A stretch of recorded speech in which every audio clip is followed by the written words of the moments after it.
¿quiénes somos? No es una pregunta que nos responde el espejo. Por un lado, somos todo con lo que nos relacionamos. Somos nuestra familia, somos nuestros amigos, somos consumidores, somos creadores. Somos parte de un complejo engranaje que tiene a nuestro mundo en marcha. También somos lo que pensamos en nosotros mismos, pero lo que de verdad define quiénes somos es el qué queremos ser. Estamos hechos del mismo material que nuestros sueños, y nuestras ideas están hechas del mismo material que nosotros. El mundo en el que vivimos nos invita a plasmar parte de nosotros en él, a dejar una marca, a trascender. Cada cambio que hacemos impacta también a nuestro entorno. ¿Qué queremos ser? Se convierte en quiénes somos cuando hacemos. Queremos ayudarte a ser quien tú eres. Somos la Escuela de Negocios de América Latina con mayor proyección global, con nuestra base firme en México y nuestro espíritu extendiéndose por el mundo. Una comunidad de líderes y mentes sobresalientes que cambian desde su espíritu la realidad de los negocios. Tú eres lo que nosotros somos. EGADE Business School. Minds Igniting Change. Y bienvenidos a este webinar de EGADE, un webinar de presentación de nuestro decálogo de EGADE Business School para la refundación económica y empresarial de México, y un webinar pues de mucha altura, en el que contamos como invitados pues con amigos del Tecnológico de Monterrey, de la escuela, Carlos Salazar, María Ariza, María, Carlos, no solamente amigos, miembros de nuestro consejo, Alberto Bello, y pues vamos a platicar. Primero os voy a presentar, si me permitís, Carlos y María, luego vamos a platicar pues finales de septiembre, año 2020, ya casi 7 meses dentro de esta situación pues de pandemia sanitaria, con sus metástasis económicas, sociales y bueno, pues una situación complicada, pues de dónde estamos parados y cómo podemos, pues entre todas las partes, ¿no?, de esta sociedad con un modelo más colaborativo,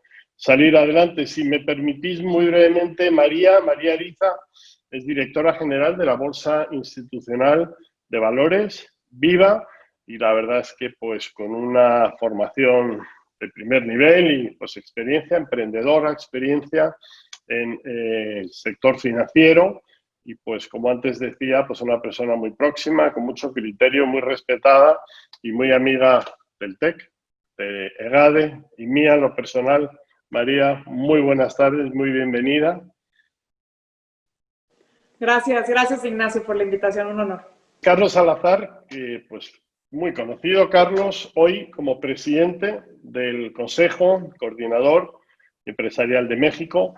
Carlos también con una trayectoria empresarial muy importante, con posiciones de mucha relevancia en FEMSA, en todas las empresas del grupo, en el Tecnológico de Monterrey, donde pues colabora como miembro de diferentes consejos y es un referente, y también pues con una formación muy importante, estudios de posgrado y de pregrado en las, diríamos, instituciones punteras de México, y pues con un papel muy preponderante en pues el México que entre todos hoy estamos construyendo. Carlos, muchísimas gracias también pues por acompañarnos hoy, muy generoso.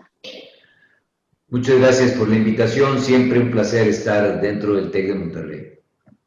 Bueno, y damos también la bienvenida a Alberto Bellos, director editorial del Grupo Expansión.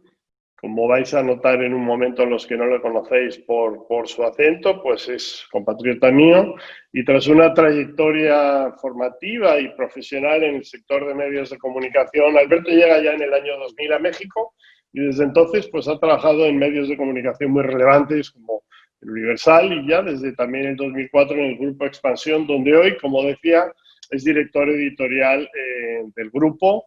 Y bueno, pues una persona pues, cuya opinión es muy relevante en nuestro contexto económico y empresarial. Alberto, muchas gracias. Magnífico. Y si me permiten 2 minutitos antes de que empecemos pues este webinar, este diálogo sobre dónde estamos parados, pues quería presentar a la audiencia una de las razones que nos traen aquí hoy pues a platicar y a compartir este espacio con ustedes, como les decía ya a finales de septiembre. y bueno, pues casi 7 meses dentro de esta situación, esta, pues en fin, pandemia que nos tiene a todos extraordinariamente ocupados y preocupados.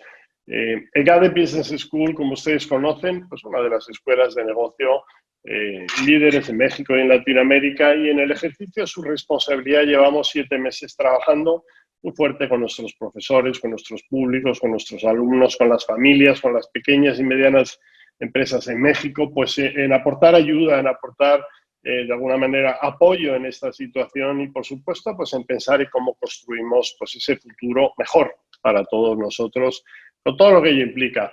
Y en ese sentido pues hemos presentado recientemente un decálogo para la refundación económica y empresarial de México, un decálogo pues que como su nombre indica tiene 10 claves y se las voy a apuntar aquí muy brevemente y serán parte de nuestra conversación.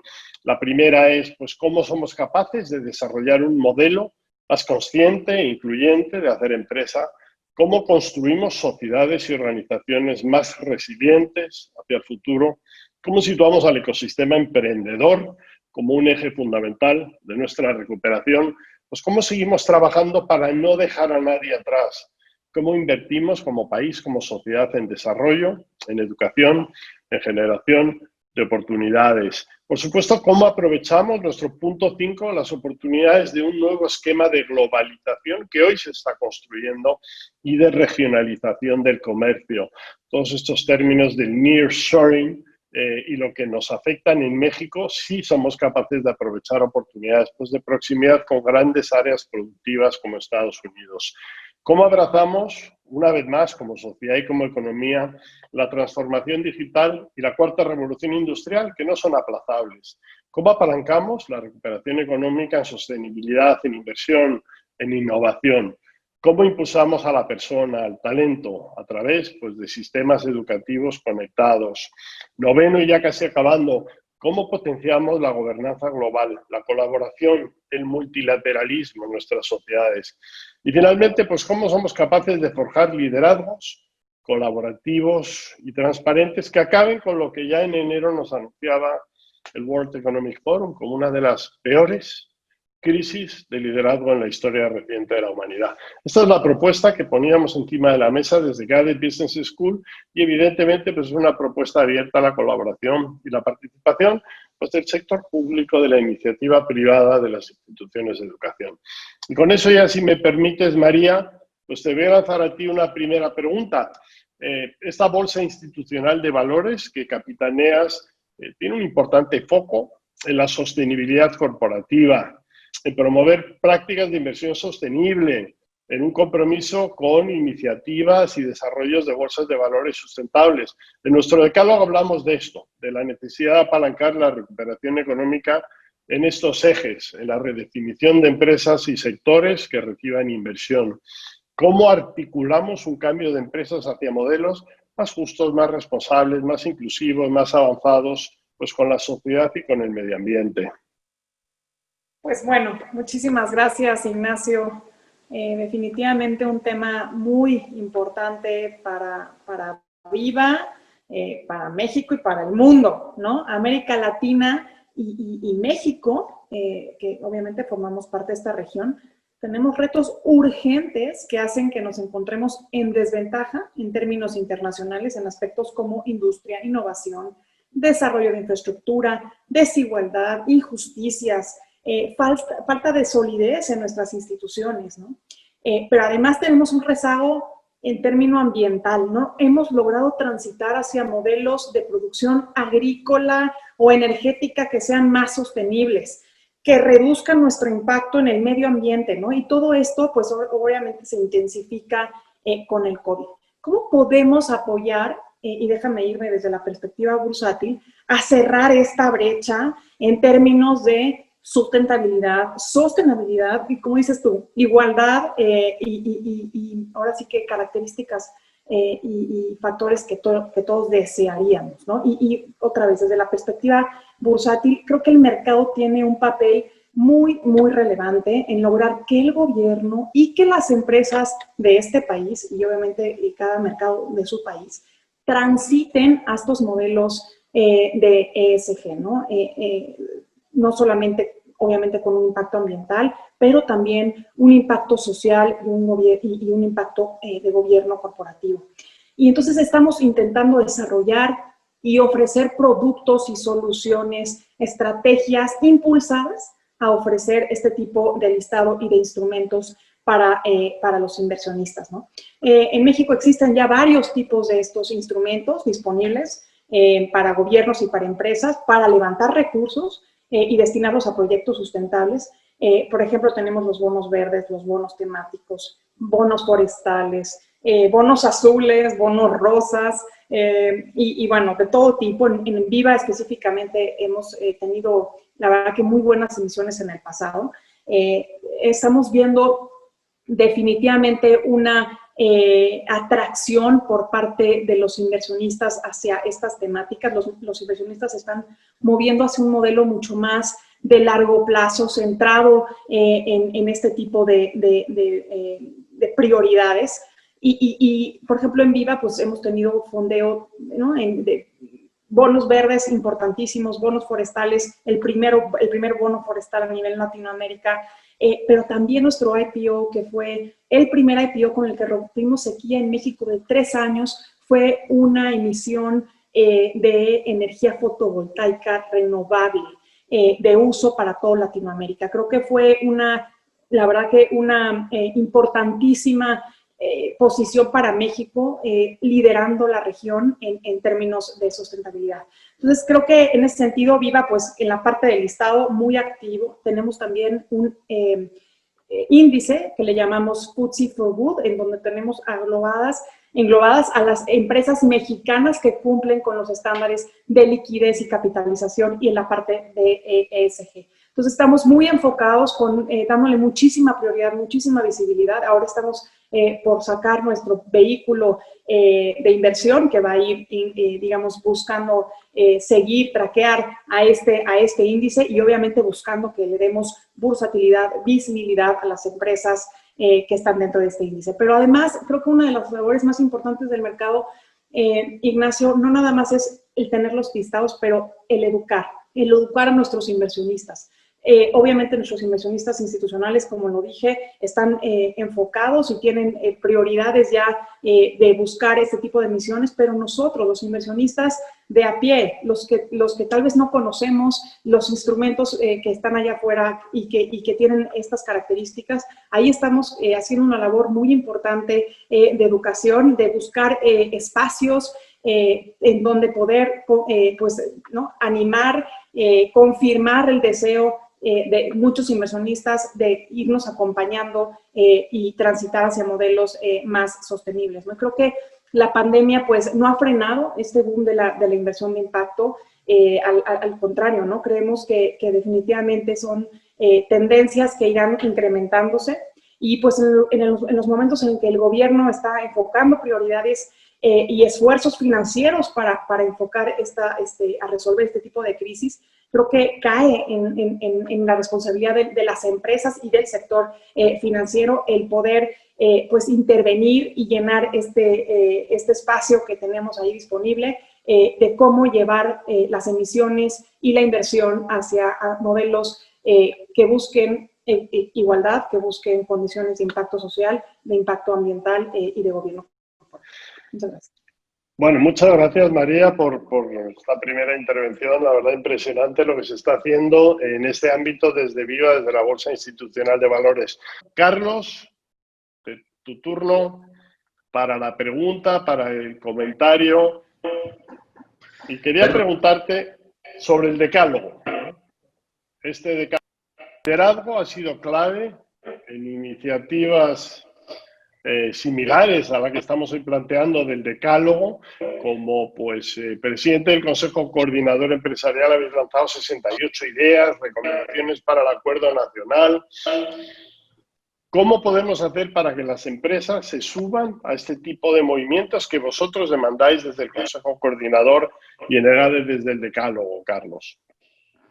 Muchas gracias, Ignacio. Primero que nada, agradecerte la invitación y la iniciativa. Me parece que es importantísimo desde la plataforma de una institución educativa plantearnos temas que a mí me parece que van a a ser la guía de comportamiento, inclusive teórico, de lo que puede pasar en el futuro de cualquier comunidad. También me da mucho gusto compartir el foro con María, la cual yo admiro en lo personal y tanto la admiro que es parte de nuestro consejo dentro de la Escuela de Negocios del TEC de Monterrey. Y sin duda también con Alberto, el cual me ha hecho el favor de entrevistarme ya varias veces. Me parece que desde el punto de vista académico, y déjame primero tratar de sacar mi espíritu académico y teórico, esta situación nos está enseñando algo que es importantísimo, Ignacio, y quisiera referirme primero a nuestros alumnos. Creo que esto nos enseña que nada en las comunidades puede ser analizado con una sola perspectiva. Y la dificultad enorme que tenemos para poder obtener conclusiones es que hoy no podemos exclusivamente tomar los impactos económicos como nuestra guía, y por eso vemos tanto encono en las formas en que se trata de explicar la problemática de nuestro país. Si nosotros enfocamos toda la situación solamente desde el punto de vista económico, llegaremos obviamente a conclusiones racionales sobre la economía. Pero al final una sociedad no es economía, es una sociedad donde la parte social, la dimensión social pesa evidentemente en las relaciones económicas. Y hay una conexión constante entre lo que uno hace en la economía y el impacto que uno tiene en la sociedad. Hoy, desde el punto de vista social, cuando analizamos los impactos de esta situación inédita que estamos viviendo en el mundo y particularmente en México, al final, lo que verdaderamente va a pesar es qué le va a pasar a las personas, cuáles son sus dimensiones personales. ¿Por qué vamos a provocar mayor pobreza en el país? ¿O por qué personas pierden sus empleos, pierden su capacidad de tener movilidad social? ¿Y por qué nos atrasamos enormemente en nuestras capacidades de poder incidir en el bienestar de la población? Yo no puedo analizar las consecuencias de un momento como el que vivimos exclusivamente viendo la economía, pero tampoco, y este también es uno de los errores de los analistas, creo yo, lo podemos enfocar exclusivamente a qué le pasa a la sociedad. Fíjense qué interesante. En mi opinión, es esta confluencia entre decisiones económicas, sociales y políticas, porque al final los grandes implementadores de las decisiones públicas son los políticos, y los políticos los mueve, pues, el empoderamiento, la búsqueda del poder, la búsqueda de su influencia, la trascendencia de sus decisiones, y al final como comunidad las decisiones van a estar sopesadas por qué pasa en la economía, en la sociedad y en la política. Creo que esto nos da una enorme insumo para cualquiera que nos guste un poco la teoría y nos guste de alguna manera enfocar cuál debe ser esa dimensión futura del rol del empresario, del académico, del mismo participante de la comunidad, de cómo debemos entender e incidir en lo que le pasa en el día a día de nuestra sociedad. Al final, somos una sociedad llena de hombres y mujeres que cometemos errores, que tenemos ambiciones personales, que tenemos ideologías personales y que tenemos visiones del futuro personales. Creo que esto nos está enseñando que nada definitivamente es en línea recta, nada es consecuencia exclusivamente de un efecto y que al final las consecuencias de ese efecto tendrán que ser analizadas e insisto, perdónenme que inicie esto desde un punto de vista empresarial, tratando de invitarlos a un análisis mucho más teórico de lo que nos está pasando.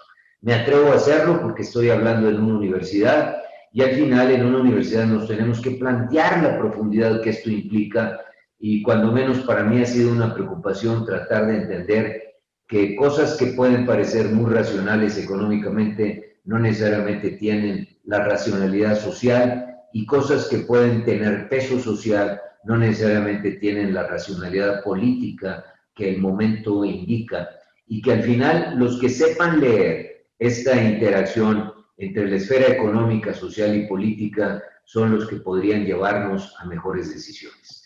Gracias otra vez por la invitación, Nacho. No, Carlos, muchas gracias. Y bueno, el marco teórico es muy importante, primero para la comprensión de dónde estamos parados y segundo, pues para el desarrollo de soluciones conjuntas, como antes decíamos. Y tú eres un profesor magnífico, con lo cual te agradecemos mucho esta introducción. Voy a pasar la primera pregunta, Alberto. Alberto, hablamos también mucho de liderazgo, pues como una receta, evidentemente, hacia el cambio y la transformación. Tú ya conoces muy bien México, Latinoamérica, y sabes pues que hemos ido evolucionando en esta parte del mundo en los estilos de liderazgo y en las necesidades de la sociedad. Pensamos que todavía existen algunas necesidades de evolucionar estos modelos de liderazgo, a veces algo anticuados y a veces algo lejanos a los tiempos que vivimos. Nosotros en el Decálogo hacemos referencia a la necesidad de un nuevo estilo de liderazgo que, de acuerdo con la misión 2030 del Tecnológico de Monterrey, que hablamos del florecimiento humano, definimos como un liderazgo más transparente, colaborativo, responsable. ¿Cuál es tu visión sobre esos rasgos que entra dentro de esta definición de líderes humanistas hoy en esta actualidad tan compleja que vivimos? Yo creo que es una necesidad urgente revisar nuestro estilo de liderazgo en América Latina y en concreto en México. Yo me considero un chilango de Madrid, entonces sí tengo una visión muy medida por lo que es la Ciudad de México, aunque conozco también muy bien Monterrey. Y tanto en todos los ámbitos que ha mencionado Carlos, que me parece muy buena, una aportación increíble lo que ha dicho, tanto en el ámbito económico como en el político y el social, creo que los liderazgos que tenemos se han quedado anticuados justamente en lo que han definido ustedes muy bien, el tema de la transparencia, en el tema de la colaboración. Creo que tenemos que buscar modelos colaborativos, tenemos que, y al hablar de liderazgo, pues voy a hablar un poquito, como estamos hablando de cómo salimos de esta, pues antes de que tú me preguntaras, yo estaba pensando cómo salimos de esta estuvimos en Expansión, hicimos una cumbre de negocios, con muchos invitados, 86, y después de horas y horas de contenido, mi conclusión es, tenemos que escucharnos. Y para escucharnos necesitamos transparencia, liderazgos que tengan transparencia y que tengan colaboración. Tenemos que aprender a trabajar en equipo y tenemos que aprender a no tener agendas ocultas, a ser un poquito más transparentes en nuestra relación. Entonces, y eso se traduce en todo. Lo que está haciendo María en Viva, en parte es esto, ¿no? Es agarrar empresas que no existían o que eran muy chiquitas o que no se atrevían a salir y darles una plataforma en la que crecer, buscar nuevas fórmulas para la empresa mexicana, buscar nuevas formas de financiamiento, nuevas formas de capitalización, con otro espíritu, con ese espíritu del nuevo liderazgo. Y Carlos, pues desde su plataforma del Consejo Coordinador Empresarial ha hecho lo mismo, es tender puentes y buscar cómo, cuando nadie quiere escucharte, cómo poner en la mesa los temas comunes para empezar a acercarnos, ¿no? Y siento que ese es el liderazgo que necesitamos ahora mismo en este país, empezar a pensar menos en líderes, empezar más en que estamos aquí todos juntos y que lo que necesitamos es buscar estas puestas en común y esos lugares de encuentro, que como te digo es mi conclusión después de haber hablado con 86 líderes de este país o haber participado en un evento junto con 86 secretarios de Estado, gobernadores, dueños de empresa, presidentes de empresa, ¿no? Pues ese creo que es la clave. Me parece que has dado mi conclusión es sí, lo que has dicho es sí. O sea, muchas gracias, Alberto. Me ha encantado lo de soy un chilango de Madrid. Yo debo confesar que me estoy convirtiendo en un regio asturiano, entonces, ¿no? Siguiendo un poco la analogía. Oye, muchas gracias, Alberto. Vamos a pasar a la segunda ronda de preguntas. La verdad es que la primera ha sido extraordinariamente interesante. Y voy a empezar, pues, como antes, con María, si me permites. María, en el decálogo también hablamos de la necesidad de resiliencia, de lo que aprendemos. Oye, cómo anticipamos eventos futuros y potencialmente disruptores, aunque en la historia, pues evidentemente no anticipamos muy bien y no somos capaces de planear el siguiente. Cómo planeamos escenarios, como capacidades críticas de gestión, de liderazgo en lo público, en lo privado, en lo institucional. En tu organización, ¿cómo os preparáis para este futuro? Y pues, ¿qué mensaje y qué consejo puedes lanzar pues a empresarios, a emprendedores, a empresas que tenemos aquí con nosotros en este sentido? Gracias. Muchas gracias, Ignacio. A ver, importantísima pregunta. Creo que la resiliencia es literalmente un factor de cultura corporativa importantísima. Y siempre van a haber cambios, o sea, no hay más constante más que seguramente todo va a cambiar. Eso es lo único constante en el mundo. Y siempre habrá angustias, y siempre habrá nerviosismo, y siempre habrá dudas de si estamos tomando decisiones correctas, de si cómo me estoy comunicando con mi equipo, de si no haberlos visto en 7 meses fue correcto o no fue correcto, de si estoy transmitiendo pues ¿no? adecuadamente mi estrategia. Y esos nervios siempre van a existir. Y la capacidad que tiene una persona de pues sentir esa angustia ¿no? y salir de ella y estabilizarla y estabilizar a la organización y mantenerla motivada, me parece que es un factor fundamental. Y yo creo que eso es bien importante. ¿Y cómo se mantiene esta resiliencia? Pues se mantiene con un sentido, con un propósito, con un sentido de trascendencia y con un sentido de cómo llevar a tu organización más allá.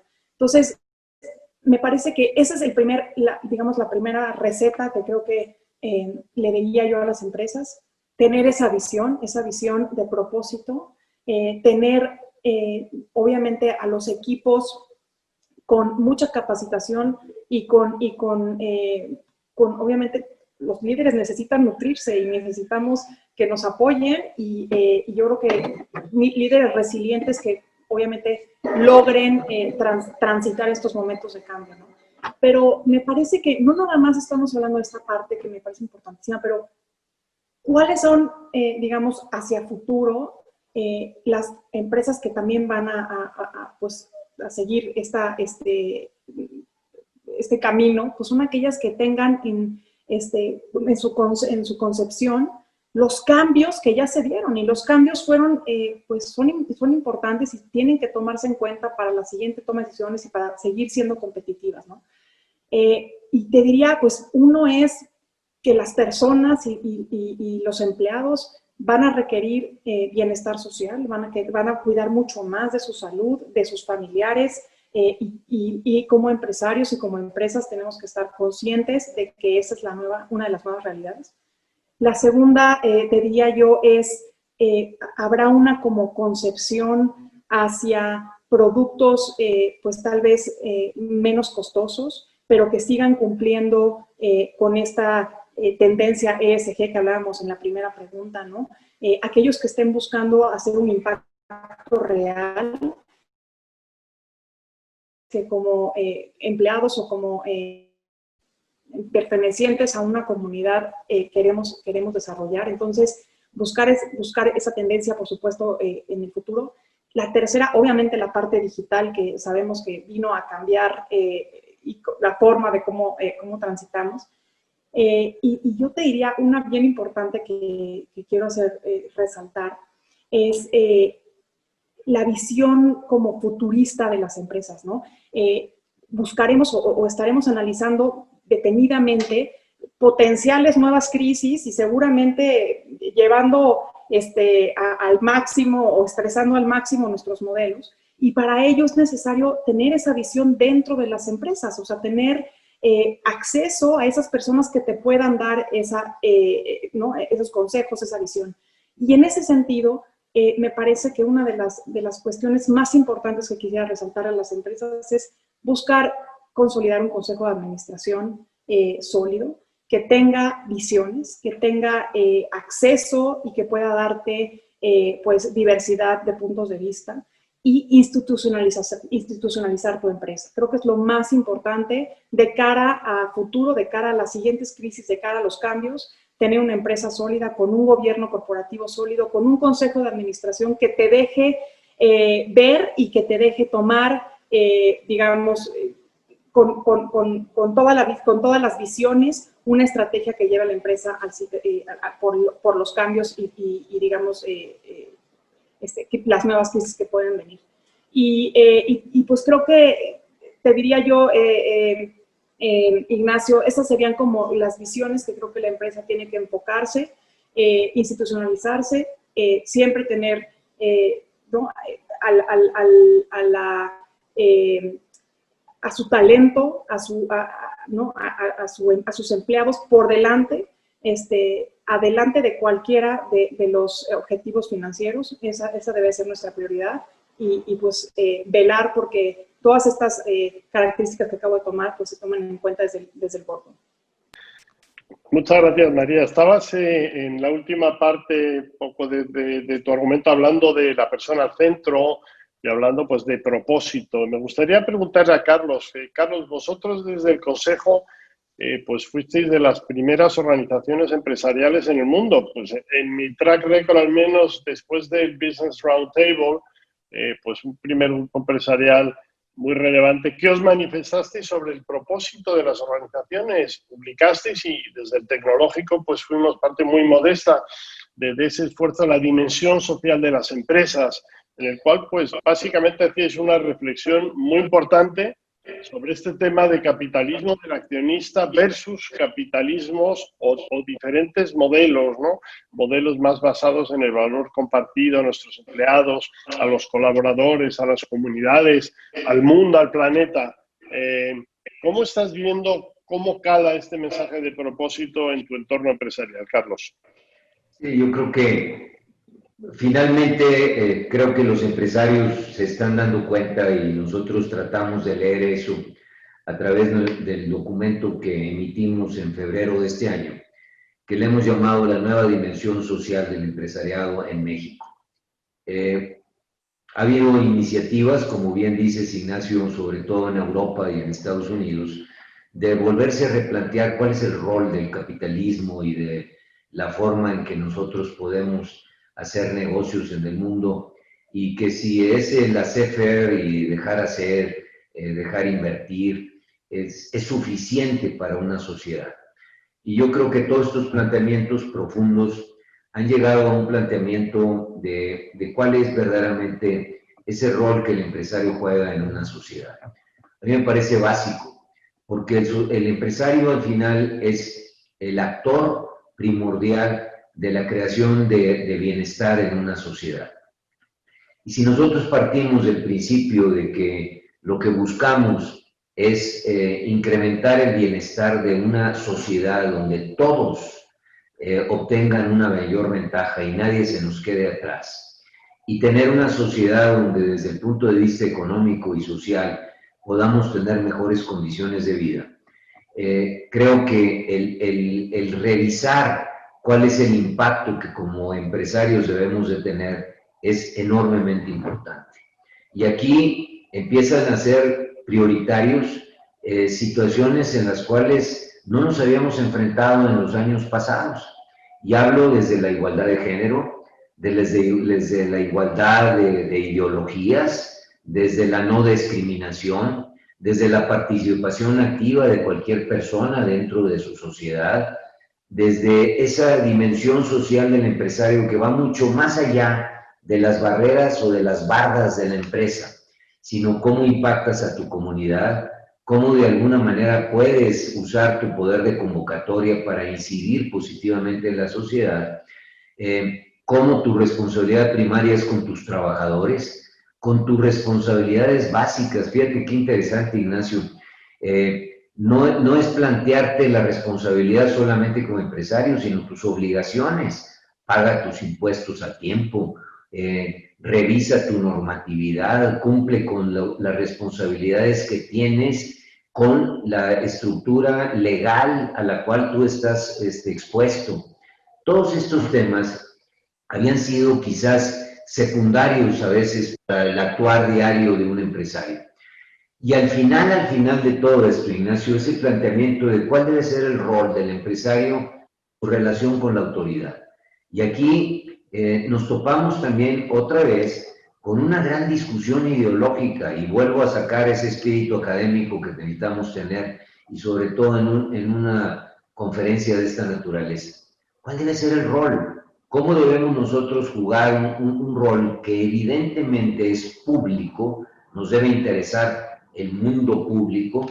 Yo creo que desde el mundo de los griegos estamos nosotros planteándonos la importancia del ciudadano, de preocuparse por cómo debe de ir la parte pública, incidida o de alguna manera influenciada por el actuar del ciudadano. Pero eso, a cómo debe ser nuestro rol político, debe de tener definitivamente un gran cuestionamiento. ¿Cuál es el rol? ¿Es público o es político? Y el que me está oyendo podría decir, hombre, es lo mismo. No, no es lo mismo. Hay una diferencia tácita en esto y clara que nosotros debemos de replantearnos. Bueno, todos esos puntos los hemos revisado dentro del actuar del empresario y nos hemos atrevido a proponerle al empresario un nuevo decálogo también, igual que ustedes, de cuál debe ser ese comportamiento del empresario en su relación con la sociedad. E insisto, parte desde la relación con sus trabajadores. Yo recuerdo, y con eso quiero terminar esta reflexión, algo que a mí me impactó mucho en algún momento en mi vida.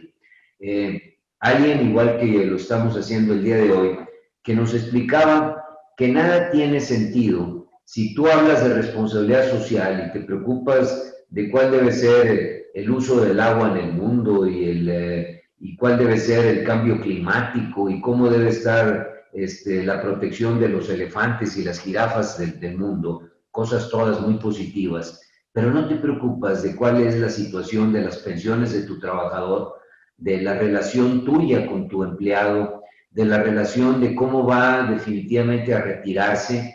Y a mí me parece que en mucho de esto hemos tenido un gran faltante.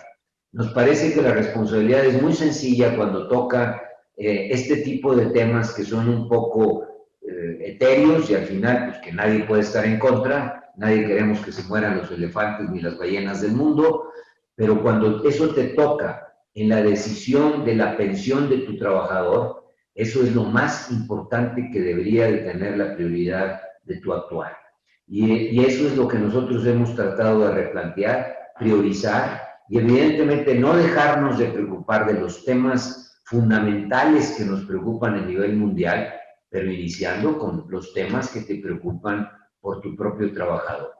Aquella vez que yo oí este comentario, y lo quiero compartir con los que nos están escuchando, decía que son como cuando uno tira una piedra en un lago y ve cómo las ondas del agua se van creciendo. Y a veces nos preocupamos de la última onda que creamos y dejamos de preocuparnos de la primera que nosotros provocamos con nuestro actuar. No podemos preocuparnos de la última si no nos preocupamos de la primera. Y en mi opinión, la primera responsabilidad de un empresario es qué le pasa a sus trabajadores. Muchas gracias. Sin duda una reflexión también que podemos llevar al plano personal. Bueno, pues estamos hablando del propósito de las organizaciones, pero hay un plano anterior en ese ejemplo tuyo de ondas concéntricas y nuestro propósito como seres humanos, ¿no? Y nuestro paso por este mundo, de qué va a servir y cómo vamos a enfocarnos. Algo que creo que las nuevas generaciones, y lo digo por mi pertenencia también a la actividad docente, creo que tiene una claridad extraordinaria. Y ponía como ejemplo el otro día, hablando con alguien con un director de recursos humanos o de talento de una empresa muy relevante, y él me decía, pues que yo me siento entrevistado ahora cuando estoy entrevistando a un profesional para un trabajo, ¿no? Y me preguntan mucho este tipo de planteamientos. Oiga, ¿y cuál es su propósito como organización? Oiga, ¿y cuál es su postura sobre pues, la generación de valor compartido? En fin, creo que nos va a ayudar mucho esta reflexión y estas nuevas generaciones. Alberto, voy a pasar a una pregunta. Contigo nos quedan 14 minutos de conversación, una lástima, pero el tiempo se acaba. Te voy a plantear esta pregunta y luego me gustaría hacer una de cierre pues, a María, a Carlos y a Alberto. Alberto, América Latina, pues estábamos en una situación evidentemente complicada como geografía, como continente, y la pandemia pues ha venido de alguna manera a exacerbar pues importantes retos, importantes desigualdades pues que como sociedades pues tenemos.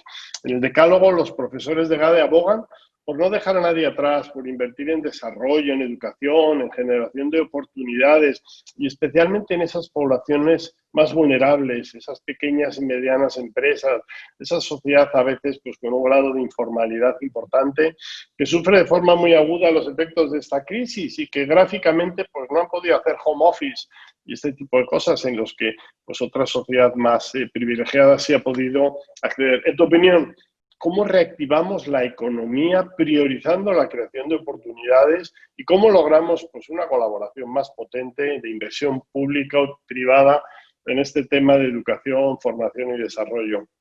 Creo que en nuestros países uno de los principales problemas a los que nos enfrentamos, que viene de la misma desigualdad, es el tema de la polarización y la incapacidad de sentarnos a encontrar soluciones conjuntas, ¿no? Y durante algunas décadas pues el tener equipos técnicos en los gobiernos fue como una especie de puente entre, ¿no?, gente que era especializada en cómo se hace desarrollo económico, cómo se crea, no sé, un sistema eléctrico eficaz, etc.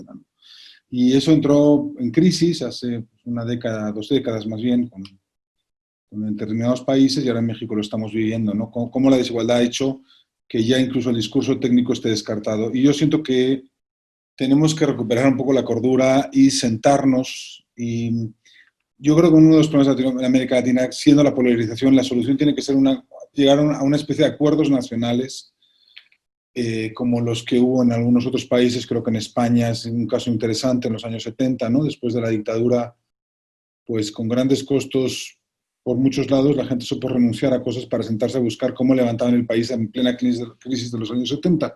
Y ese modelo le dio a España un crecimiento increíble durante décadas, ¿no? Y ese es un modelo que que tú y yo hemos vivido y que tiene todos los cuestionamientos que quieres, pero funciona. O sea, cuando la sociedad se sienta a hablar y todo el mundo pone algo sobre la mesa y renuncia a algo, las cosas pasan.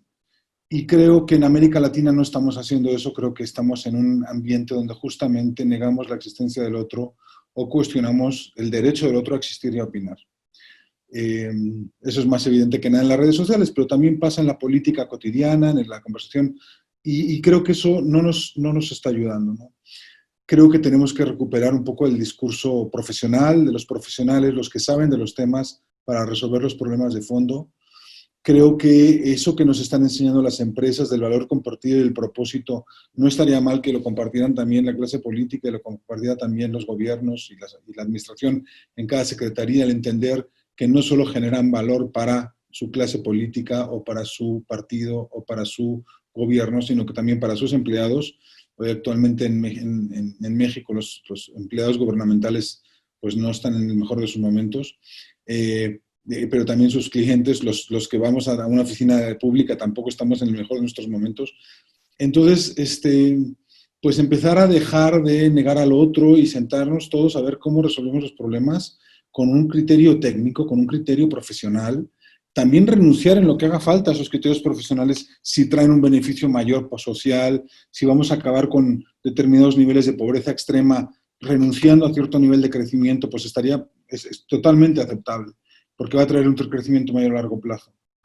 Pero siento que en América Latina el hecho de platicar, como decimos en México, es un valor que no tiene precio, ¿no? O sea, no le podemos poner precio a eso, y creo que eso es lo que se ha roto.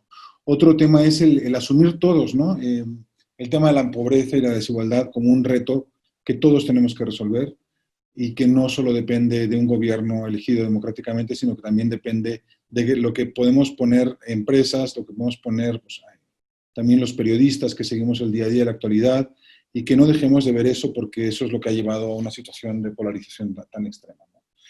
Entonces, atender el tema de la miseria, pensar que los economistas y los abogados y los científicos existen por algo y que los escuchemos para los temas clave, ¿no? Porque pues, las soluciones mágicas de un gran líder político, de un gran líder empresarial o de un gran líder de cualquier tipo, ¿no? De cualquier signo, ya sea uno de ultraderecha en Brasil o uno de ultraizquierda en Venezuela, esas soluciones no van a llegar a ningún lado, ¿no? Creo que que desde el momento en que hagamos grandes acuerdos nacionales para combatir los grandes problemas, la miseria, la corrupción la informalidad de nuestros países, y empecemos a solucionarlos, y pensemos, porque está muy bien que los empresarios piensen en la jubilación de sus empleados, pero eso también, la vejez es un tema de Estado, o sea, el tema es que también los políticos estén pensando en eso, ¿no? Y que piensen en el envejecimiento de todos de una manera sostenible. ¿Cómo vamos a atender a una sociedad como la mexicana que empieza a envejecer dentro de nada? ¿Y cómo vamos a atender a esos viejitos entre los que estaremos quizá nosotros, ¿no? Entonces, creo que hacer acuerdos nacionales para resolver los problemas de fondo, que es un sueño guajiro, como quien dice, y que probablemente es imposible dada la situación política en México y en gran parte de Latinoamérica, pero creo que es lo que más podría ayudar.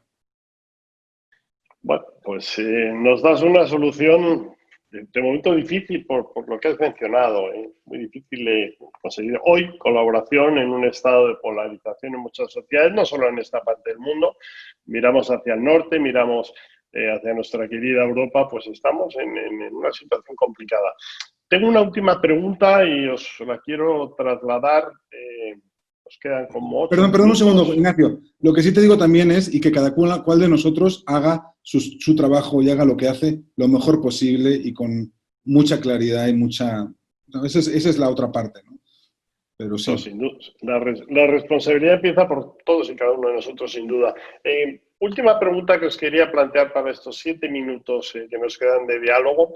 En una conversación con Salvador Alba el otro día sobre liderazgo, alguien pues traía a colación un proverbio chino que hablaba de liderazgo con cabeza fría, corazón caliente, manos sucias, y hablábamos de oportunidades que nos plantea esta situación tan compleja en la que estamos. 7 meses ya, pues en una situación de medio confinamiento en esta parte del mundo, pues con un impacto económico, social y sanitario brutal.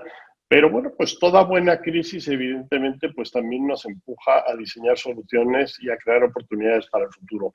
Para terminar con un mensaje positivo, ¿cuál sería esa oportunidad, esa gran oportunidad que vosotros veis en vuestro entorno y pues para un país como México que está pues muy necesitado evidentemente de soluciones y de oportunidades? Voy a empezar con Carlos en esta ocasión. Por favor, Carlos, ¿cuál es esa gran oportunidad que visualizas hoy? Cuando uno revisa la historia, Nacho, se da cuenta que en los momentos de mayor crisis en la historia de la humanidad siempre ha aparecido el líder que al final guía las acciones de la sociedad. Y así recordamos a Churchill en su momento, a Napoleón cuando de alguna manera une a una Francia dividida y totalmente donde había disensos de todo tipo. Y me puedo ir a la época de Julio César y cualquiera en la historia donde han nacido grandes personajes de la historia. Lo mismo nos ha sucedido en México. Yo estoy convencido de que un momento como este crea los liderazgos que la sociedad requiere. Soy optimista porque creo que al final este tipo de problemática nos provoca evidentemente que nazcan liderazgos nuevos, planteamientos nuevos. Yo creo que esto va a suceder en México también y va a suceder en la mayor parte de los países. Hoy todo está cuestionado. Vemos con una gran incertidumbre lo que pasa en Perú, lo que está pasando en Argentina, lo que está pasando en el mismo Chile, que es una sociedad mucho más avanzada desde el punto de vista democrático, lo que está pasando en Brasil. Y todos los que seguimos un poco la historia de lo que sucede en América Latina, pues estamos preocupados de cómo son esas consecuencias en nuestra propia comunidad, nuestro propio país. Siempre estos disensos y estas confusiones, estas incertidumbres, crean realmente la necesidad de un nuevo rumbo, una nueva orientación. Yo estoy convencido de que eso se va a dar en México y estoy convencido de que nuestro país tiene todo para ser un país que tenga un mucho mejor futuro y un mayor bienestar. Cuando tú analizas las cifras del país, te das cuenta de una realidad que es enormemente pesimista. Al final de estos 6 años de gobierno, si tú sumas lo que los analistas dicen con el que vamos a terminar el año 2020, más lo que pasó en el 2019, En el 2024 estaríamos recuperando el tamaño económico de lo que tuvimos en el 2018. Imagínate lo que eso implica en las vidas de las personas. Es muy fácil hablar de números a nivel macro. Cuando esto lo traduces a la vida de un individuo, implica falta de movilidad social, falta de oportunidades a la juventud, falta al final de caminos y de orientaciones que crean evidentemente una frustración. Bueno, estos son siempre elementos dentro de la ecuación que provocan soluciones. Yo estoy convencido y evidentemente no las conozco. Si lo conociera, pues ya definitivamente sería un líder reconocido, cosa que no lo soy, porque al final tendríamos realmente esa orientación, ese rumbo hacia el cual se debería de mover nuestra economía, nuestra sociedad, nuestra política. Yo estoy convencido de que esto va a nacer y apuesto a eso. Y invito a los jóvenes que nos están escuchando aquí a que piensen realmente más allá de las consecuencias. Y les diría yo como un pequeño consejo, nunca piensen en línea recta. Nada se da en la historia, en mi opinión, como una consecuencia lineal. Todo lo contrario, las consecuencias de lo que va sucediendo son total y absolutamente, a veces exponenciales, a veces caen como una asintótica, como curva que va moviéndose a través de los ejes, pero nunca, jamás es porque en el pasado fue así, en el futuro será igual. Eso no es la realidad de la historia. La realidad de la historia es que las cosas van cambiando en función de las condiciones, de la estructura, de la tecnología y de la manera en que esta última incide en la vida de todos nosotros. El futuro de México depende de los que nos están escuchando, de seguro, de estos jóvenes que al final van a representar esos liderazgos. Tú dijiste hace rato, al principio de esta conversación, que nosotros ya estamos relativamente viejos, a excepción de María, no tengo duda. Nosotros estamos ya bastante más viejos y no nos queda más que tratar de traducir nuestras experiencias a esta juventud, tratando de que ellos tengan esas soluciones. Decirles cuáles han sido nuestras consecuencias, nuestras formas de analizar las cosas, tratar de compartirlas, y por eso aplaudo este tipo de reflexiones como la que tú has promovido. Muchas gracias por la invitación, Ignacio. Muchísimas gracias, Carlos. Nunca viejos, un poco veteranos ya con cierta experiencia, salvo María, por supuesto. María, te brindo, pues nos encantaría que nos dijeras cuál es esa gran oportunidad que tú ves y cómo la aprovechamos y cómo la diseñamos para crear ese futuro y no pues entrar en una nueva normalidad que no sea ajena. Y sí te voy a pedir que seamos un poco ya sintéticos, que nos va faltando tiempo. Gracias, María. Yo creo que, para ser pues muy puntual, creo que la riqueza se genera en la empresa, Ignacio. Y las empresas son las que sacan adelante este país en esta crisis y en cualquier otra. Y con inversión y con crecimiento es que hay oportunidades y es que hay empleos y es que hay futuro y es que hay inclusive impuestos para programas sociales y desarrollo. Y yo creo que este país nos ha demostrado, bajo el liderazgo de Carlos, que está aquí sentado, y de muchos empresarios que han salido y dado la cara, líderes de una categoría impresionante, Ignacio, que se han sentado horas y horas y horas con diálogo, con propuestas, con iniciativas, con propuestas de solución, ¿no? Dejando atrás recelos y soberbias, y ahí están al pie del cañón, y es verdaderamente motivante para la gente que estamos afuera y que los vemos, ver cómo no se cansan. Y eso es lo que ha sacado a este país adelante, sus líderes y sus empresarios. Y de esta crisis y de tantas. Entonces, yo te diría, seguir construyendo empresarios como los que acaban de dar la cara, porque México necesita de esos por muchos. Ojalá que tengamos más liderazgos así, comprometidos, generosos, con visión de país, con amor. Y creo que ahí está la grandísima clave. Seguir construyendo acuerdo, acuerdos, diálogos, ¿no? con ganas de sumar, porque con la suma de experiencia, con la suma de conocimiento, es que salen adelante las propuestas y las soluciones. Entonces, necesitamos líderes con muchos valores, éticos, íntegros, honestos, como los que están dando la cara por México, y multiplicados en el futuro. Ojalá que los jóvenes aprendamos esto. Buenísima reflexión, María, te agradezco muchísimo. Y para cerrar, Alberto, pues, ¿cómo es esa oportunidad que tú nos invitas a aprovechar? Yo te diría que hay algo que ha cambiado mucho en la cultura de México y en gran parte el Tecnológico Monterrey y el EGADE son parte responsables, y es que tenemos una juventud mucho más emprendedora, mucho más responsable de sus actos, y que eso lo vemos por todos lados, ¿no? El crecimiento de los emprendedores en México. No me extrañará nada ver que tenemos empresas unicornio mexicanas, ya tenemos algunas, pero tendremos más y cada vez más, y que ese valor de la juventud, ese valor de una juventud mucho menos encorsetada y mucho más libre y mucho más, con una visión mucho más innovadora de las cosas, con un conocimiento de la tecnología, es parte del futuro. Y otra parte, sin duda, es que esta crisis de salud y económica que sufrimos, y en parte política, ha pasado alguna cosa positiva. La digitalización de nuestro país ha saltado 4 años para adelante. Tenemos en pymes y la población que antes estaba excluida del mundo digital incorporándose masivamente para pasar esta crisis. Yo creo que eso se va a mantener, y creo que eso va a traer mucho crecimiento en productividad, en ser más eficientes. Se va a cambiar muchas cosas a largo plazo que pueden detonar tanto lo que ha dicho Carlos, de detonar pues esos nuevos liderazgos y esa nueva forma de hacer las cosas, como lo que decía María, de que esas empresas que van a seguir, pero ya van a tener herramientas mucho más potentes de comunicación.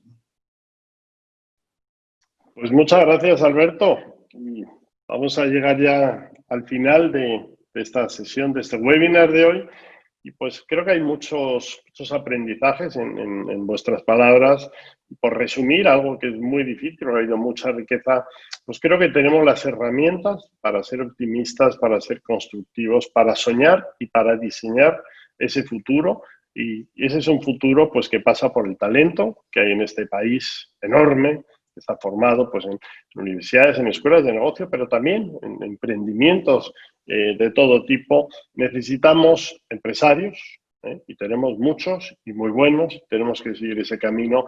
Necesitamos hablar más, algo que me queda muy claro también, Alberto, de tus palabras cuando te referías al Pacto de la Moncloa. Yo creo que si hablamos, nos entenderemos y sumaremos pues para poder diseñar y soñar ese futuro pues que todos necesitamos. Y si escuchamos, porque hablamos muchísimo. Buenísimo, exacto, nos hablamos, nos escuchamos y llegamos a acuerdos. Pues muchísimas gracias, Carlos, María, Alberto. Desde EGADE estamos a disposición de toda la sociedad, por supuesto. Les invito a que se lean nuestro decálogo para la refundación en la página web de egade.mx, y pues seguiremos en este canal pues construyendo juntos con todos vosotros. Muchísimas gracias, y gracias al equipo que ha hecho posible este encuentro hoy. Gracias. Buenas tardes.